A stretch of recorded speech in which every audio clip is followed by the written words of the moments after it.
Oi, oi, bem-vindo de volta aqui no Panela Depressão, César falando. E esse vídeo é um vídeo muito especial. É o vídeo onde você finalmente vai entender toda essa parte da Matrix, por que eu coloco lá o negócio da pílula vermelha, falo da Matrix, de libertar da Matrix. Hoje é o dia de explicar o que é a Matrix e por que ela te faz mal. E vamos pro vídeo. Antes do vídeo começar, deixa seu like, se inscreve no canal, por favor, faz isso pra gente, é de graça, não custa nada e faz um bem danado. Vamos partir da premissa do vídeo anterior. Se nós somos o que nós pensamos, como isso funciona na prática? Se eu passar muitas horas numa vibração, numa vibe negativa, crítica, achando tudo ruim, achando que tá tudo errado, isso se torna o meu humor. Se eu arrasto isso por muitos dias, semanas, isso se torna o meu temperamento. E se eu arrastar isso por muitos meses ou anos, isso se torna a minha personalidade. Então a minha personalidade é um fruto das reações que eu tenho aos estímulos que eu recebo. Mas veja bem, as reações aos estímulos, não fruto dos estímulos, fruto das reações. O que quer dizer isso? Qual a diferença? Um belo dia de manhã, você acorda cedo e você tem aquela reunião importante no trabalho. Você coloca uma camisa super legal, bacana, se prepara todo, faz a barba, tá lindo, maravilhoso. E na hora de tomar um cafezinho antes da reunião, você dá uma bobeira e derrama café na sua camisa. E o café, além de quente, arruina seu look. Tava bonitão. Bom, você tem aqui, como sempre na vida, escolhas. Você pode passar o resto do dia pé da vida, acabar com a sua reunião e não ir bem e voltar para casa bravo, decepcionado, frustrado, ou você pode aceitar o fato, quem sabe até rir dele, ir para a reunião assim mesmo, brincar com o pessoal da reunião, falar, tava lindo, agora eu tô estranho, me queimei aqui um pouquinho, mas nada que afete o que temos para resolver hoje aqui, que é muito importante, toca o assunto. Qual foi a diferença entre os dois cenários? A minha reação ao ocorrido. Na nossa vida, nós temos muitas variáveis. As variáveis que a gente controla e as variáveis que a gente não controla. Infelizmente, a maioria estão desse lado aqui, das que a gente não controla. O café que caiu na camisa é uma variável que a gente não controla. Ah, mas fui eu que derramei, eu que fui desastrado, foi culpa minha. Não, pode até ter sido culpa sua, mas não foi intencional. Você não deliberadamente derramou café na sua camisa chique. Isso aconteceu não por sua vontade, mas sim por algum fator do movimento errado que você fez. Sim, tudo isso acontece no seu corpo. Você não sabe exatamente o que causou o derramamento. Então, se não é intencional, é variável que você não controla. Agora, qual é a variável que você controla? Que está totalmente sob o seu controle? A sua reação ao ocorrido. Eu termino até onde vai o César? Até a ponta dos meus dedos. E, portanto, a nossa esfera de controle está aqui. Isso é o que você é. Tudo que estiver além desse âmbito é variável que você não controla. Você pode influenciar, mas nunca controlar. Se você acha que controla, você percebe o tamanho da arrogância? Que é isso? Se eu fico bravo mesmo, enfurecido com algo que aconteceu, que não foi por culpa minha ou por causa minha, eu fico louco da vida porque o trânsito parou e eu não cheguei a tempo para a reunião. Fiquei no trânsito, tô louco da vida, tô bravo. Você percebe o tamanho da arrogância disso? Ou seja, eu tô bravo comigo mesmo por uma coisa que eu não controlo. Ou seja, eu provavelmente sou o Deus Todo-Poderoso do Universo, né? Essa arrogância é que vai fazer um mal danado. É aqui que entra a Matrix. O seu corpo não sabe a diferença do que é experiência real para o que é experiência assistida, ouvida, imaginada remotamente. Para o seu corpo, toda experiência é real. O que é real? Real? Se real é tudo que você pode ver, ouvir e sentir, quando você assiste um filme de terror, por exemplo, você sabe que não é real, mas em algum momento do filme você teve medo. Seu coração acelerou. O seu corpo não sabe a diferença. Para o seu corpo, aquela é uma experiência vivida por você. Se o seu corpo não sabe a diferença, toda a informação que você absorve, claro, dependendo muito da intensidade da sua reação à informação, para o seu corpo é uma experiência real. A Matrix nada mais é do que estar conectado a toda essa informação mundial que hoje em dia nós estamos conectados. As pessoas perguntam, por que será que a depressão é a famosa doença do século? Por que será?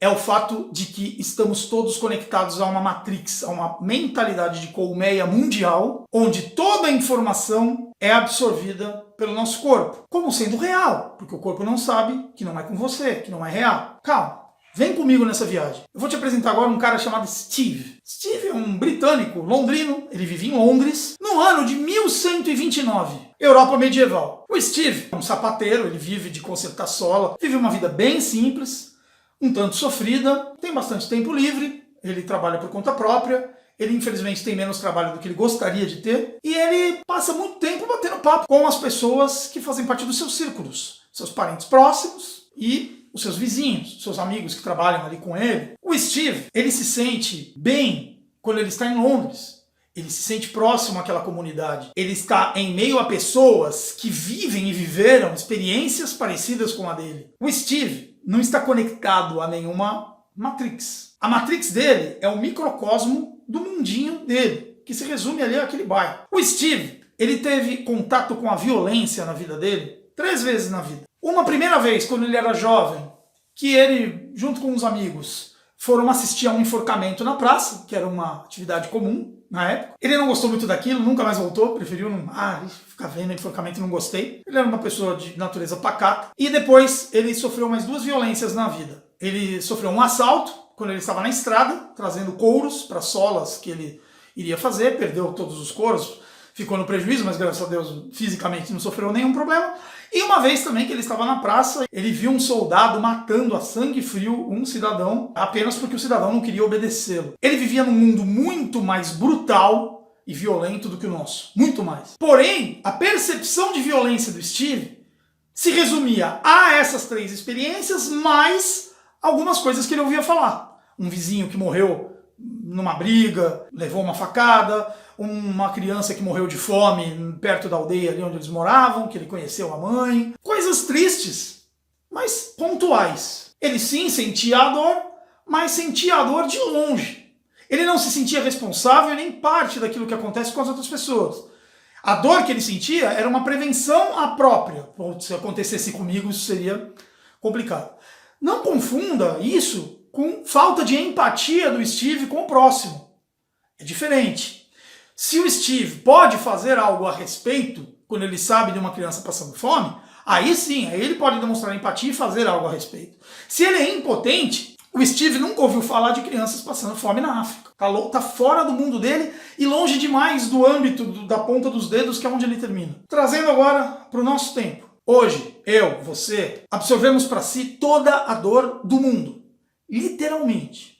A gente assiste programa de televisão e cada cadáver ali que aparece é uma morte com a qual nós tivemos contato. Cada assalto que aconteceu, ao assistir, a gente se tornou vítima. A gente sente um pouco da dor. Óbvio que numa intensidade muito diferente de estar realmente vivendo a vítima real ali. Real, você sabe que é real porque tem consciência. O seu corpo, ele não sabe. Quando você fica sabendo de uma morte, de uma pessoa anônima para você, antes de se sentir mal por ficar frio ou indiferente a uma morte de um anônimo, lembre-se que se não fosse o noticiário, você não saberia sequer da existência dessa pessoa. Então não faz muito sentido ter uma reação emocional, a não ser que você pudesse fazer algo a respeito. Se você não pode, tá fora da sua alçada, tá fora do seu campo de controle. Portanto, se aquilo te afetar, foi por opção sua, a reação que você teve ao evento, não por causa do evento. Com isso, nós viramos todos abelhas numa colmeia mundial. A gente produz, a gente trabalha,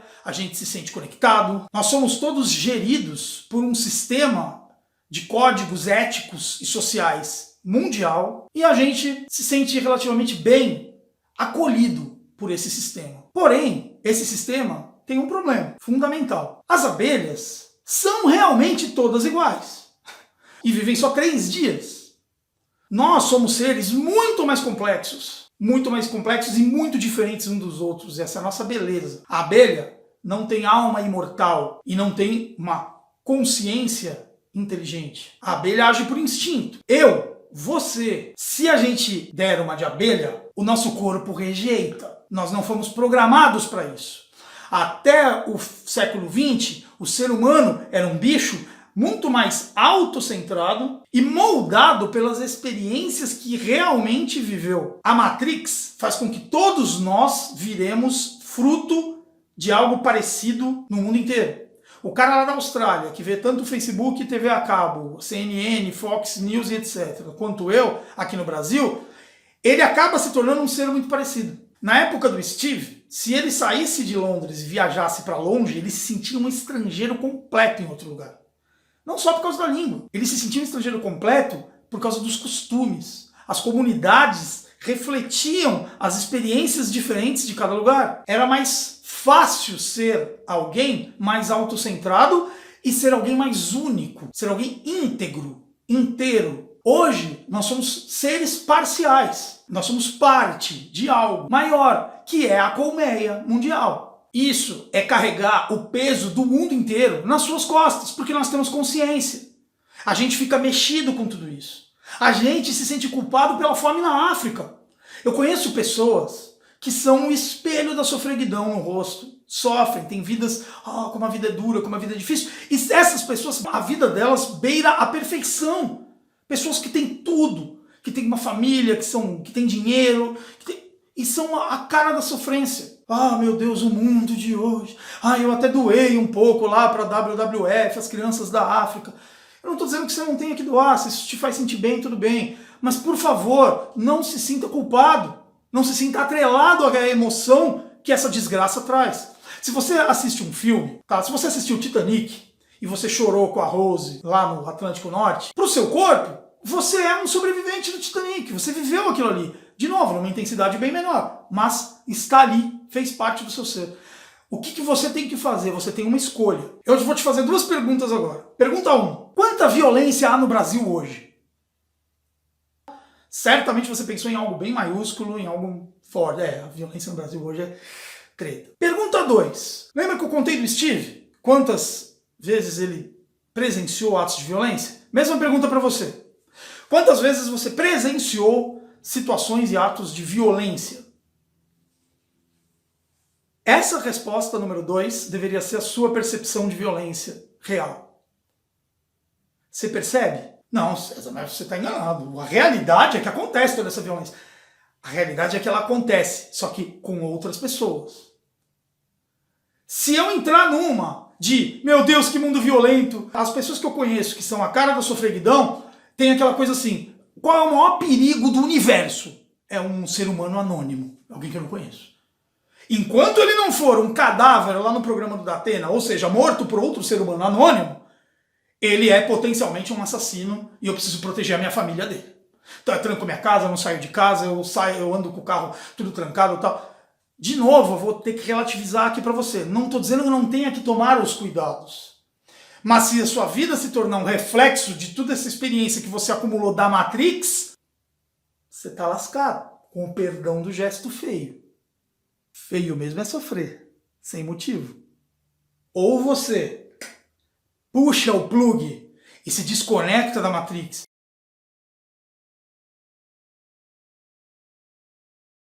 e começa a entender que você é um indivíduo único que tem que ser o fruto das suas experiências vividas por você e mais ninguém, ou você está fadado a carregar todo o peso do mundo nas suas costas.